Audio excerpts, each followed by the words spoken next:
So I've just started recording and we will jump in. Welcome to our final webinar. This is our last kind of work together that we'll do live, so to speak. And after today's work, we will have one culminating assignment that you'll finish up with, and that will complete your Standards Proficient training. So I'm grateful that you've been involved and continually hoping that this is practical and useful, and that you'll see that it continues to impact your teaching. So as we jump in, I just want to remind us kind of what we're doing and why. This is the issue that we looked at our face-to-face training, where we're dealing specifically with student assignments and the work that they produce. So when we looked at this quote about students can do no better than the assignments that they're given, meaning, you know, we expect really high quality work from our students, but part of that must stem from the quality of the assignment that we produce or that we're using from a published material. So that's our goal. And we looked at the independent work that I gave you to do was looking at this free speech activity that some students were given, where they compared the First Amendment quote to an article from the ABA Journal about free speech. And the students then were to write an essay based on that material. So what you were to have done was to read through that independent material and then do the alignment tool, just steps 1 through 3. And then we knew we were going to work on step 4 together. So that's where we are in terms of our process. So what we're going to do is look back through steps 1 through 3 and try to kind of just reach a quick consensus together as a critical friends group. And then we'll work on step 4 together to produce a full redesigned assignment at the end on that green redesigned assignment page. That's what we're gonna complete together as a group. So remember that the idea behind this would not be that you would do this with every single assignment that you provide to your students, but that periodically, maybe once a term or once a quarter or something like that, you would work together with other collaborative peers, and that you would do this kind of process together on a shared assignment and come up with a redesign together that makes it a really strong standards aligned assignment. Not that you would do this for every single assignment you give, but that you would begin to get in the habit of thinking about some of the analyses that we did and just making sure that you're upping the rigor of what your assignments are that you're giving. So good. So that's what we're going to do. And we're going to start working with our alignment tool. So hopefully you have your materials in front of you, the hard copy of them. I think that'll be the easiest thing. If not, I will have some of it on the screen and you can look at it as we go. Don't feel like you have to take notes like of every single thing that we say. I'm going to keep it on a Word doc like we did last time, and I'll just save it at the end and we can send that out to everybody. So you can just follow along, and I do love participation. That makes it go easier and more smoothly for all of us if we all share in. And Irene, I see that you joined us. Thank you. If you've got a mic, great. You can unmute yourself whenever you want to jump in.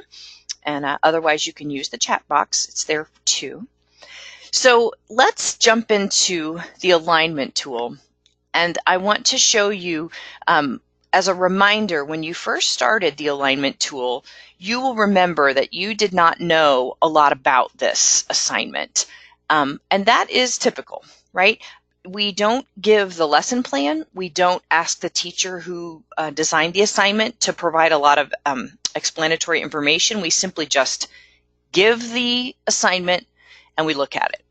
So hopefully you did this step without looking at the student work too, which is the other thing. So I can tell you that the presenting instructor, Sarah, she's in Southern Illinois, and she particularly was working with a multi-level class, but she designed this assignment to be for her higher level students who were getting ready to prep for the GED. So that's who this was targeting. You didn't know that when you started your analysis, and that's fine. But that's a little bit of the background for what we're dealing with. So do me a favor and think through, look back at your own notes, etc. And I read through all of your submissions that you sent in Canvas, so I've seen what you thought your notes have to say. Let's just share those out a little bit. What did you observe about what students would learn from completing this assignment? Why an instructor would give this assignment? What ideas did you have there that we can share for those first two bullets? Okay, I said that it was a way to take the First Amendment out of the theoretical and kind of put it into, real life and how it actually, plays out. Yes. Okay, so this is really key in my mind, that this is saying, look, this concept that comes from the Constitution is remote and abstract, but it has real life consequences, right? So that's a wonderful suggestion to make for why would a teacher give this assignment, right? And what would they learn? Makes abstract concepts. I hope I won't write it word for word. Sorry, I'll just put it in abbreviated terms here. Okay, great. Anybody else with why a teacher would give this, or what students are going to learn from it? I used I put just to learn to take a stance on an argument and use information like primary resources and secondary resources to gather support to their claim. Yes. Oh, I can't type today. Sorry. Yeah. Sometimes we tend to get away. I shouldn't say that as a generalization. It's possible for teachers to fail to use a lot of primary sources just because they tend to be hard to read. They tend to be written at a higher level, etc. And so it's good for us to find assignments that force students to look at primary sources. So great, that's another good suggestion. What about the second two bullets? Did you guys feel that students had everything they needed to be able to successfully complete the assignment? I said that one of the main steps was like a writing kind of repeat or whatever, not a repeat, but the point of this was to write a 5-paragraph essay, and then as such you could review the writing process, the editing, the drafting and planning, the whole 9 yards. Okay, so missing is possibly some of those writing activities like pre-writing, drafting, revision, etc. Yeah, there's not a discussion of that in the assignment, so students may not have known. Did they think this was just going to be a one-off, write the draft and turn it in, or were they intended to be doing review and planning? And yeah, that part I think is very unclear. Good. Anything else about those last two bullets that you noted on your step one here? Yeah, there's no rubric to indicate how they would be graded. And also, it doesn't indicate whether, you could argue on both sides of it and still get full credit, basically. Mm-hmm. Absolutely right. This is one of those things where, again, students may make an assumption about what's okay, but the teacher may have had something very specific in mind. For instance, I don't want you to argue both sides. I want you to pick a side and argue it. I would agree with you that the prompt is unclear about that, and a rubric would probably very specifically say, made a claim and then supported it, something like that. So yeah, good. There's some confusion here. And I think when we looked at the student work, this is borne out, right? That students were confused about whether they were to have chosen a side or whether they were supposed to articulate both. Very good. Okay, so just a couple of quick notes. I had highlighted a couple of things. So one is this was originally designed for the old GED social studies test. Remember when it used to have an essay component with it? It was a short 20-minute essay. And they would look at something like a primary quote and then a secondary source, and they had to compare. So that's where this came from. That's no longer required, but that's the reason why this was given. It's definitely still useful to develop writing and argumentative skills, I think, but certainly the original formation of it was designed around something that doesn't exist. What do students need to be able to do I articulated that they have to be able to understand the article. So there's reading skills involved, thinking skills, they have to see how it connects to the First Amendment, and then they have to be able to explain in writing. So you've got three different kind of skills going on there.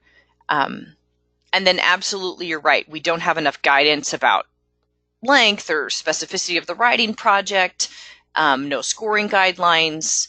This issue of the graphic organizer, a couple of you seem to, just based on your notes in your submission, seem to think that that graphic organizer that showed the triangles and so forth and the inversion, that was a 5-paragraph theme in your mind.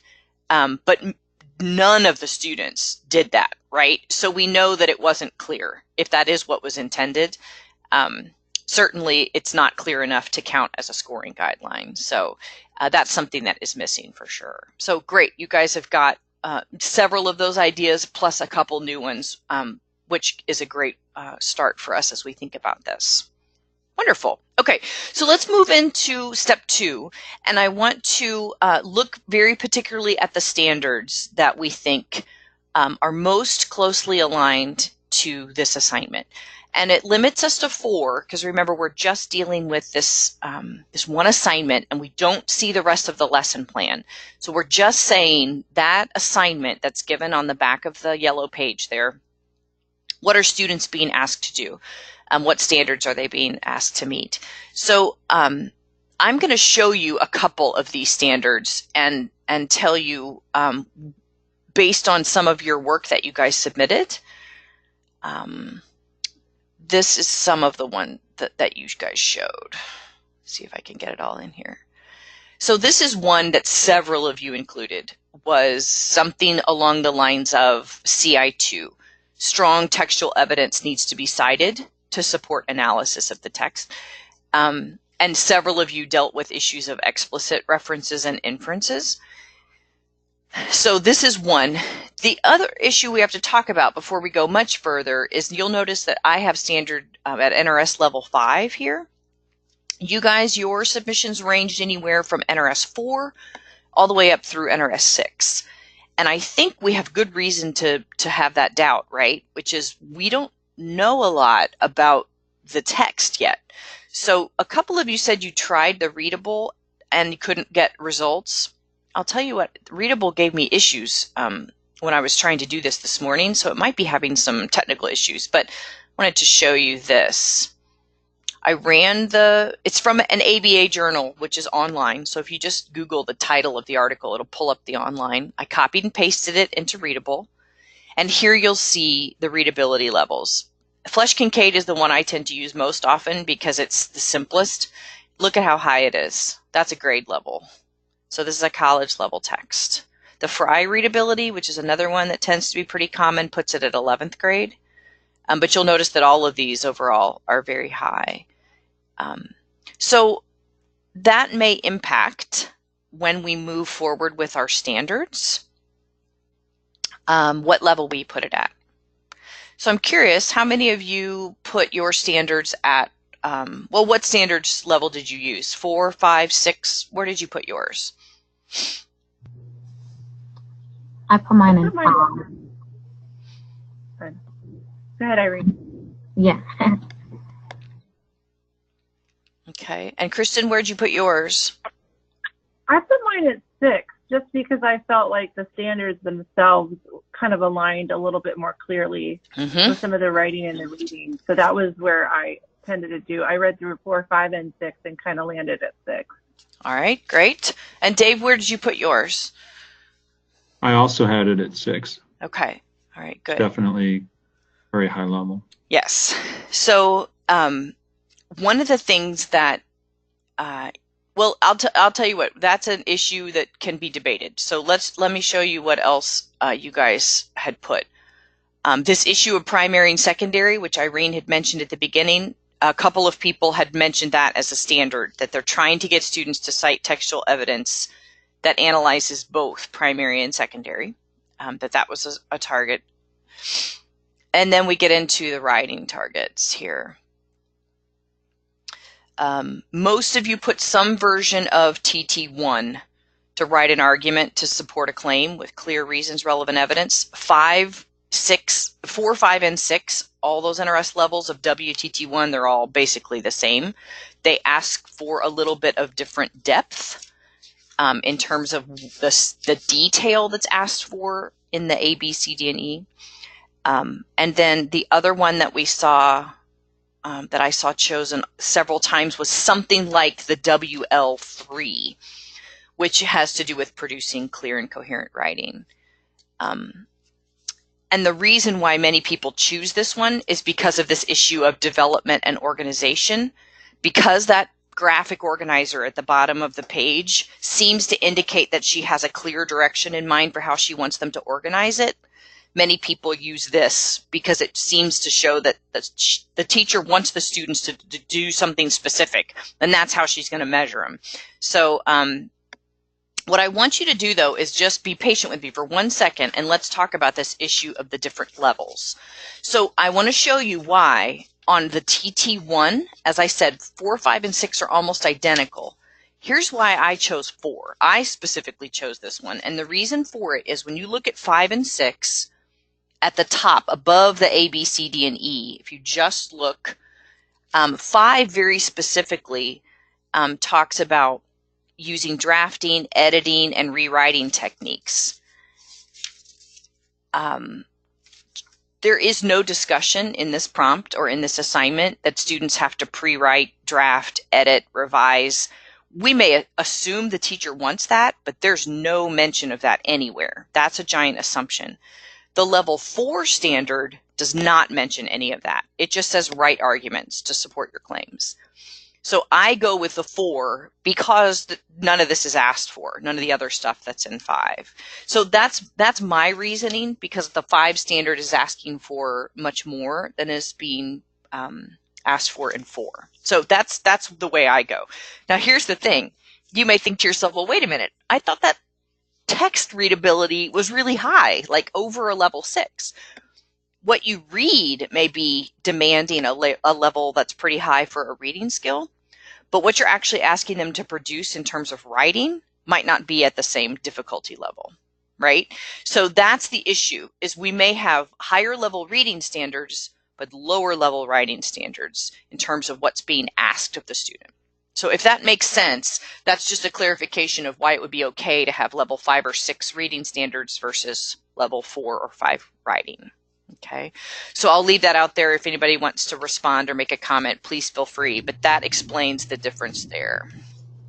So I didn't put any writing standard because of that, because it said develop an argument, and I always thought about, like, hey, well, maybe they're just having a discussion and writing yes and saying, hey, this is what I'm going to talk about. Maybe she's got, like that. Then I was thinking about step 4 to redesign and straighten the assignment would be like, maybe let's have a debate in front of the classroom so that they can learn that, and that more focuses on what they actually comprehend in the reading. What do they actually get? This would straighten that more than the focus was on the writing. That's right. And you're completely right, which is why in my notes under step 1, I remind people it's not clear what students need to produce. The prompt doesn't even say that this has to be written. It just says a discussion question, right? Like, it's just very loose. It says develop an argument, period. So it's not clear that this is a writing. Now, the graphic organizer underneath, you might assume that those indicate paragraphs, but again, that is not clear. And so unless the teacher has specifically stated it, students might be confused. So I agree with you, Irene. It's kind of hard to tell. I built these under the assumption that the students would be writing, mainly because I had seen the student work, right? And I knew they were writing. But you're right, it's not clear enough, and that needs to be specified. The other thing I just want to point out to you about picking level 6 standards is I want to show you another thing about, even though the text is written at a level 6 or higher, what students are actually being asked to do with that text, the skill they're being asked to demonstrate, is not always at a level 6. And here's why. If you look at 5RCI2, there's specifically what it says: cite evidence to support both explicit and inferences. Okay, boom. Listen to what the the comparable level 6 standard says. Same thing, cite strong and thorough textual evidence with explicit and inferences. And then listen, including determining where the text leaves matters uncertain, identify directly stated and implied main ideas based on stated and suggested information. It has that extra added component of depth that is not asked for in this assignment. So that's another reason why I went down to a 5 and ignored the 6, because I didn't think that this prompt was asking students to do exactly what the 6 asked for. So that's just an explanation of why those differences might exist between our choices.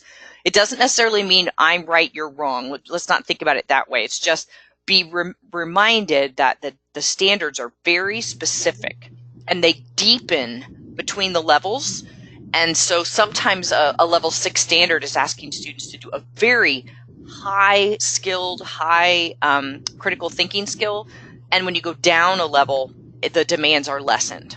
So go ahead, Irene. Quick question. Since this class was a multi-level, is it okay to have different levels, even if you didn't have a multi-level class? Or, you know what I mean? Like, yes. Sometimes some standards, obviously, if you have a multi-level, maybe somebody that is in a higher level can include explicit references and inferences without really being taught that, versus like someone that's at a 4 or even lower. You know what I mean? Yeah. You're completely right. Yeah, you're completely right. It depends on what kind of class you have. If you have a multi-level class and you're trying to design an assignment that will hit all of them equally well, then definitely you're going to have to include multiple levels of standards to show the different levels of targets that they're trying to hit. This particular teacher did not change her assignment in any way for the different levels of students. It was just one assignment for everybody. So the demands are the same. If, though, you altered the prompt a little bit and made it a little lower level for your lower level students, which a couple of people did suggest that in their revision, by the way, then you would probably have 2 different prompts, in which case you'd have a set of standards for the one, a set of standards for the other. That would be how I would do it. Otherwise, I would maybe do something like 4, 5, 6 WTT1, meaning I'm going to accept all of those and expect my higher level students to do the planning and revision work that goes with it. And I won't expect that of my level 4s, right? That would be an option. Depends on how particular you'd like to get your notes. All right, thank you. Yeah. So one of the things that I wanted to point out is this. When you look at the alignment rating, like how strongly aligned are these, you will note that even though we would assume students would deal with inferences in when they analyze an argument, and CI2 asks for that, there is no reference in the prompt specifically directing them to inferences. So we would have to assume that the teacher dealt with that instructionally, right? So I put that as a strong because it doesn't cover both ends of it. The primary, secondary, that's specifically stated in the prompt that both have to be discussed. So that one, I put it as an excellent because they definitely have to do that. What do you guys think about the writing arguments to support claims with clear reasons, relevant evidence? How would you rate this one in terms of its match to the standard? You think that's a 3, a 2? I think I only put a 3 because they gave the graphic organizer and there was some clear semblance of a 5-paragraph essay, but that's honestly the only reason. It was on a hunch, you know? Mm-hmm. Good. All right. Perfect. All right. What about the other one? The producing clear and coherent writing in which development, organization, style are appropriate to task. How would we rate this one? Honestly, I didn't list that because they didn't really even focus. I mean, while there was a prompt, there was no other like supplemental tool to like show how to develop or organize the writing. Yeah. What about you, Irene? Yeah, I was saying the same. Just looking at it right now, because I didn't even put any writing, I would say it would be like a 2 or a 1, if anything, because Okay. it didn't really Okay. address any That's of fine. those. Because we're saying that none of this is directly addressed by the prompt or by any additional tools, right? Like a rubric or something. Yeah. A rubric would have addressed that issue and been able to make that alignment rating a little higher, I think. But yeah, okay, good. So that just gives us a little reminder of, okay, if I say a couple of these are really strong or excellent, a couple of them are weak, I either have to pull that standard out and replace it, or I need to add something to the assignment to make sure it gets met. And I'm already hearing talk about rubric and expectations, explain better what you want the essay to look like, and I think that's going to help us address this fourth one here. Just very quickly on these notes here about text complexity. Yeah, the texts are high level, right, at or above NRS 6. And is there any support for students in unpacking academic language? No, there isn't any support. There certainly is academic language used, but students at that level would just be expected to handle it, right, unless you built that into the instruction. Are they using evidence? Yes, certainly. Could they be extending this into a research project? Sure. Several of you talked about some sort of a debate where students were allowed to discuss both sides of the issue. Somebody mentioned you could look at similar cases relating to free speech and have them do some research and see how other cases were looked at. So yeah, so there's a couple of things there that we could do. And then just the final notes on those gaps. I heard you guys talking about needing clearer directions, clearer scoring guidelines, and this issue that we're not being told to look for both explicit and implicit, but we probably need to. So there's a couple of things there that we know we could change. Okay. All right. Perfect. So let me let's look at the step 3. If you've got your material, I pulled kind of just a general, hey, this is what most of you said. I tried to pull it. And then I'm also going to show you a couple of other ways that people did their chart. Okay, so again, not that you have to do it a specific way, like my way is the right way. This is just an example of a very detailed step 3 chart. Okay, so you can see here that for each student, I had at least 2 comments or more about how well they understood the content. And I tried to specifically say whether they were proficient with some of those standards. Okay. I didn't list all 4 standards every time, but I specifically would make a note that there seems to be no proficiency with this one. There does seem to be some proficiency here, etc. Okay. So, some of you did just your comments were so in depth, so specific. I was really impressed because you had really spent some time trying to deepen your understanding of the student's argument and whether they really grasped it. I was impressed. Some of you were much more brief, and that doesn't mean that you didn't read it as carefully. It just means that your notes transferred over were brief. What that means, though, is that you'll have less information when you get ready to get to the redesign. So I just encourage you to, when you do this activity, try to be very specific about what you note about the students. Because, for instance, I tended to notice that students were over quoting. They seemed to be throwing in direct quotes, and they understood how to use a quote, but they didn't use those quotes very well to support an actual argument. They just kind of threw them in there. So they tended to rely too heavily. You would look at it and you'd say, oh, that student has 3 paragraphs. But when you actually looked at it, like the second paragraph was almost entirely the quote from the Constitution and nothing else. There wasn't much meat there. So I was seeing trends like that.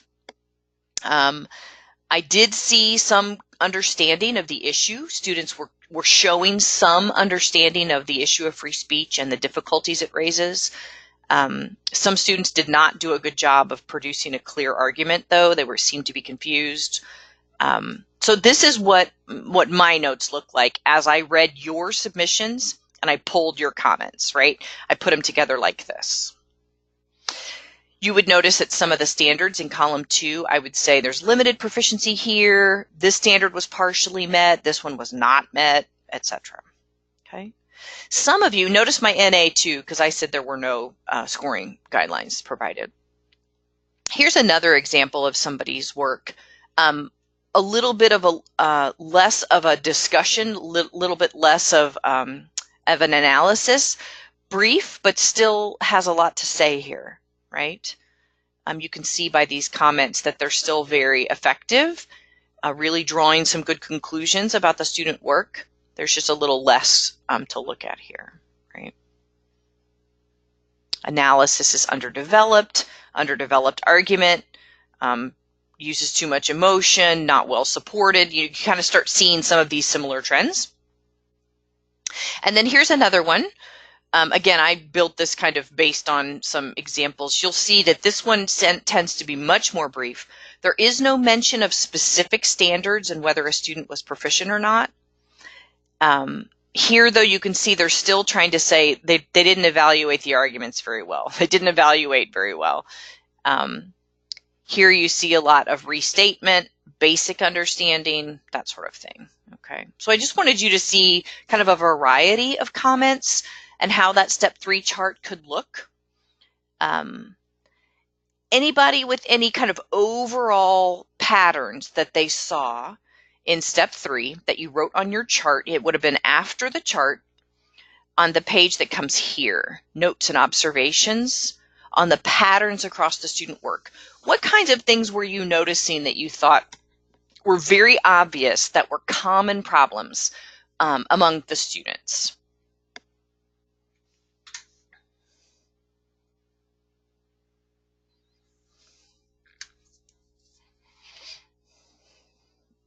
Yeah, and I noticed that, you know, as you said, they knew they had to put citations in there, so they just kind of took a shot with it and essentially guessed. And a lot of times, you know, it was either inappropriate or literally contradictory, you know, where they're stating their point, and then their citation essentially undermines it and they don't realize it. Yes, yes. That was with more than one student, right? Particularly student 5, I think, had that issue. He was a good writer. Like if you just skimmed his article, his essay, you'd think, oh, well, that kiddo knows how to write. But when you really break down his argument, he had some real problems. But he was not the only one. So this is what we would call a pattern across the student work. Okay, great. Anybody else with something that they saw as kind of a common problem across the board? Well, I assumed it was a writing assignment, and so I just said that there was a lack of organization 5 paragraph wise from paragraph to paragraph, and there's some need for organizing their information as well as how to develop a thesis and a conclusion. Yeah. Yeah, some of these guys were able to present a statement, a kind of a one-sentence statement of their claim or their understanding of the issue, but it often came just like right out of the blue as the first sentence, like, bam, there it is, you know. And they didn't have a good development of an introduction because many of them did not understand that they needed an introduction. I don't think any of them had what we would call an intro paragraph. And again, we're assuming that graphic meant they should have had a 5-paragraph theme. I think that's a fair conclusion based on the graphic, but something went wrong, right, between the teacher's intent and what the students developed. And I'm sure when she got those back, she smacked herself in the head and thought, oh, dang it, I didn't give them enough to make them know what I wanted from them. And even one student, I think, put everything in 1 paragraph, right? So she, I'm sure, figured that out pretty quick that she needed to adjust. Yeah, very good. It's going to show you, sorry about that. It's going to show you a couple of other notes that I made after looking at your submissions. Many of you said something along the lines of students seem to be able to like make a statement of belief or a statement of claim, but all of them seem to have trouble with actually developing an argument, right? They didn't seem to develop their ideas well and use evidence to support that development. That seemed to be a real problem. So I noted that. I I did note that as a positive pattern, every student actually did reference one of the sources, right? I know they were supposed to reference both, but everybody did at least reference one of them, which is a plus, right? When you're trying to get adult ed students to do something. They were supposed to be able to do, as Dave kind of talked about at the beginning, how can we get a constitutional concept applied to a current issue? I would argue that their attempts were pretty shallow, right? Meaning there wasn't a lot of deep thinking going on. And some of you made comments about that in your submission. And the whole idea about using your own understanding of the issue, nobody even mentioned that. Heavy reliance on direct quotes, as Dave had mentioned, they did know how to do it. They just didn't do it correctly. And the failure to follow that development, as you guys put up there. This goes perfectly with what Kristen was telling us. Okay, so there's just some basic notes about kind of what we saw across the board, areas that need to be improved. And then the question becomes, okay, so what do we do to the assignment to actually fix some of these things? So let's actually look at the revision and see what we would do. Remember that on the very first page, you would write down those same standards that you had settled on in your step 2, the ones that you decided you're going to keep, okay? So in our case, we had looked at a handful of these. Sorry, I'm going to scroll and make you dizzy. If we keep these, the 4 that we have, we could also change them. For the sake of, for the sake of time, it might be easier to keep them, but knowing that you might choose to have some different ones under your belt, which would be completely fine. I'll just transfer these over, knowing that we for sure know that these are at least somewhat aligned. Okay.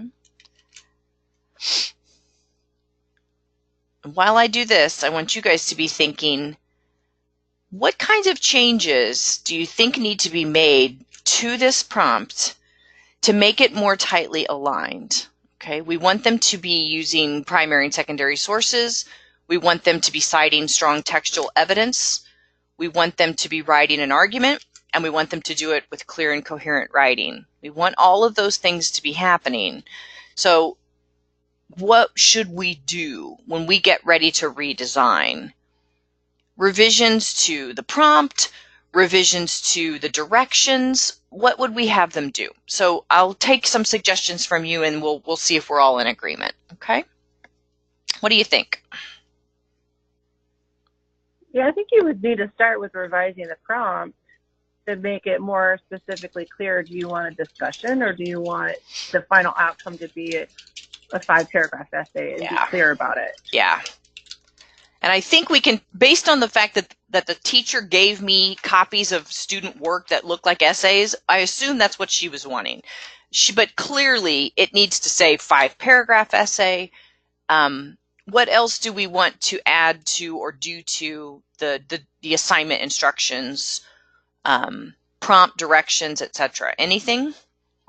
I feel like even having like a mini lesson, like a little presentation, like a speech or argument to kind of sample what kind of points you should really get from the reading. So more to like enable their comprehension.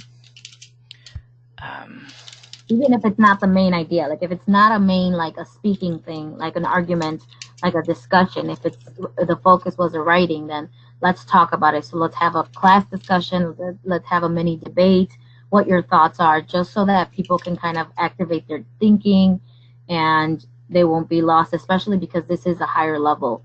But like we were talking, the expectations are a little bit lower. So let's all be on the same page and then move forward to the assignment. Perfect. Okay, so you'll notice I jumped down to the second box for that suggestion, which is because the top box is kind of like, what am I going to do to the actual instructions, the written material the students get? How should that change? And then the bottom box is, what kind of instructional approaches should I use before I give them the assignment that will make the assignment stronger? So the discussion or sample debate about the article's material will help them comprehend this very high level NRS 6 material, even if I've got lower level students in there. It's a great idea. So I guess one of the redesigns will be to create the rubric or something. This is what I expect. Yeah. You know. Yeah. So the rubric, where we explain, these are my expectations for your tone, your development, your argument, or your introduction and conclusion, grammar. Here's how I'm going to grade it. All of that needs to be provided up front. And again, it can be the GED scoring rubric. If you like that one and want to use it, you can use one of your own. Absolutely right. Specifically, I think one of the things that we need to do is to, if our specific targets were about understanding explicit references and inferences, we need to include in our instructions somewhere that we want them to address inferred arguments, right? Things that are not necessarily on the surface. So if we want that standard left in, we need to add that to the instructions. Anything else you would like to add to the actual instructions? Yeah, I mean, I think. Oh, good. Okay, just real quick, like it's a pretty brief source to do a 5-paragraph essay. I think, you know, if they could provide at least one more written source on the case, it would give the students more material to utilize. Okay. So we can ask students to integrate both essay or both articles and the Constitution quote in their essay. Yeah. And there is, by the way, that court case was settled several years ago at the Supreme Court level. And so there's an actual outcome that you could provide to them and ask them whether they agree or disagree with the Supreme Court's decision. That could be done, and that's out there on the web. People could find pretty easily. Great. And Kristen, what other suggestion for the redesign? I was going to say, like, I feel like something that would have been really helpful is to provide a clear, like, graphic organizer, thesis in the middle, kind of a way to organize their thoughts as a pre-writing assignment, so that way you just use that to write your essay with, if it is really an essay driven, like we're assuming. Yep, absolutely. I agree with you completely. I even though I use the term graphic organizer for that little chart at the bottom, I would argue that it's not a graphic organizer because students can't write in it. So it's not really serving the support purposes that a graphic organizer does, which is literally structure and outline around it. So I agree with you. I think that should be on its own separate piece of paper, and those boxes should be way big enough that students can actually write their sentences in it or their notes, etc. So agreed that graphic organizer needs to be able to be written in. Somebody, I don't think it's one of you guys that's on this call, but somebody in our group suggested that you actually tell them how many pieces of evidence they have to use in their essay in order to count on the rubric for, you know, full credit or whatever. That's one suggestion. And another person suggested that you mentioned that you can use full direct quotes or that you could paraphrase, so that students maybe pull away a little bit from that reliance on direct quote. So that's another suggestion that you might want to use.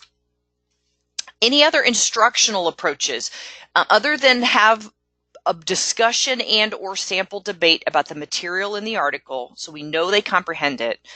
And that includes, somebody else had said, like, actually model how a debate is structured and do that as a review. That's similar to what Irene was suggesting. Other suggestions for instructional approaches, what you would do in class to make this better.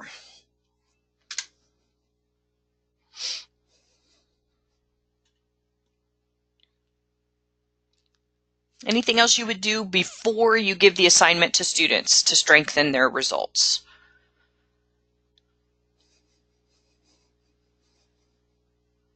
Maybe go over some vocabulary that's going to be in the reading.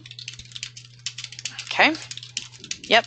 It's possible that if you're seeing that students don't seem to understand very well the article, maybe you need some vocab teaching. That could happen very quickly and simply at the beginning of a class, but it might be really useful. I put in here that I think we should teach students how to cite information properly. And that won't just be like an example on the prompt. You're going to actually probably need some sort of lesson or instruction related to when we cite, why we cite, when is too much citing, etc. So I think there probably needs to be instruction around that for that to go well. Anything else that anybody wants to add for instructional approach? These are good ideas. I would probably model how to actually start to piece together thesis and model that a sample, shortened sample of a 5-paragraph essay too. Yep. If they have, depending on how, so this is the other thing, right? How many times have they done this? If this is not the first time they've written a 5-paragraph theme, a teacher might say, well, I don't think I need to give them a sample. They should know that we've done it 15 times already. But for other teachers, they might not have as much experience in their class with that. And a sample or a model might be really useful for them. So agree completely that that will depend on your group. That's why I like these instructional approaches. Notice it says are recommended. This is the stuff that it's like, hey, teachers, you could do this. And teachers can look at this and take it or leave it as they need if you were being given this assignment as a shared assignment. So a great suggestion. You could use it or not based on your group. Yeah. Okay, perfect. So one thing I would say is remember before you would finish as a group, up here for these redesign of the prompt, I would actually rewrite the prompt the way you want it to appear. So on the back of that yellow page where it's got, prompt, I would actually write it word for word the way I want it, and I would attach the rubric that I wanted to use to this, and I would give that back to the teacher who submitted it so that they could have everything in word for word. And the instructional approaches can stay right here, kind of generalized, and people can take it or leave it. Yeah.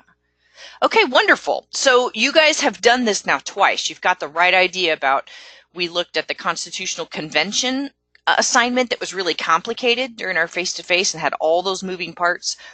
Here we're looking more at just a basic, here's an article, here's a prompt, write your essay. It could be any combination of those things. It could be an assignment you get out of a book, but the idea would be even before you get the student work back, even before you give an assignment, take a quick look at it with this alignment tool in your brain as a filter. What am I really asking students to do here? Is it clear? What standard is being targeted here? Do I think students already know enough to get this achieved, or am I going to need to go back and give them some instruction before I give them this assignment, right? Just those quick questions you would ask yourself before you'd hand out an assignment would really shape the way you might change it or alter it before you turn it over to your students. So just think of it as a pair of glasses, lenses that you would put on and kind of filter through the way you look at your assignments through these eyes. And it can be really effective in changing what you're doing. So I throw that out there as a good, just a reminder. You've got your tools in Canvas. There's a resource link where you can get Word docs of all of these materials so that you never have to be like, oh, shoot, I wish I had that blank. You can get all of it, okay, blank. So let's talk homework because this is only a 1-hour webinar. I'm going to get you off on time. The final step for Standards Proficient is a culminating activity. It's all in Canvas. I've got you a due date for June the 3rd. That is a movable date, okay? That's flexible.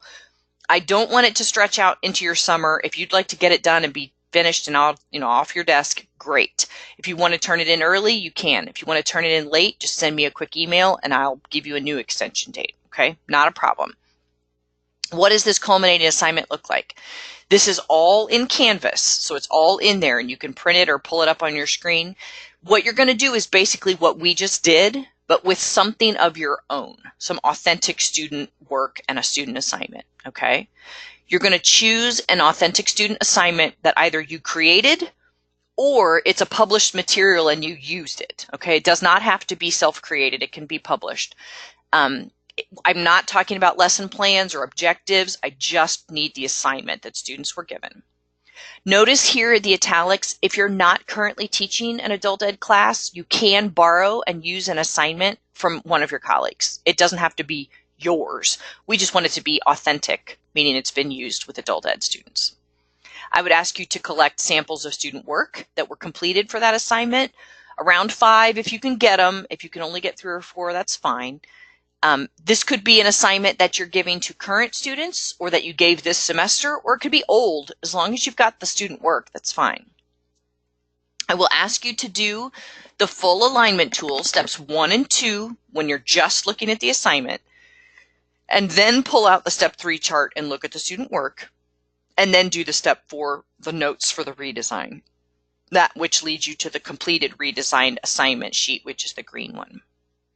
There's that due date, and I do want to point out to you at the very bottom, I only need 3 things, okay? There's a lot going on here, but I only need to see the original assignment, the completed step 3 chart, and the completed green redesigned assignment page that we just did last, that 2-sided one. That's it. I don't need to see the actual student work.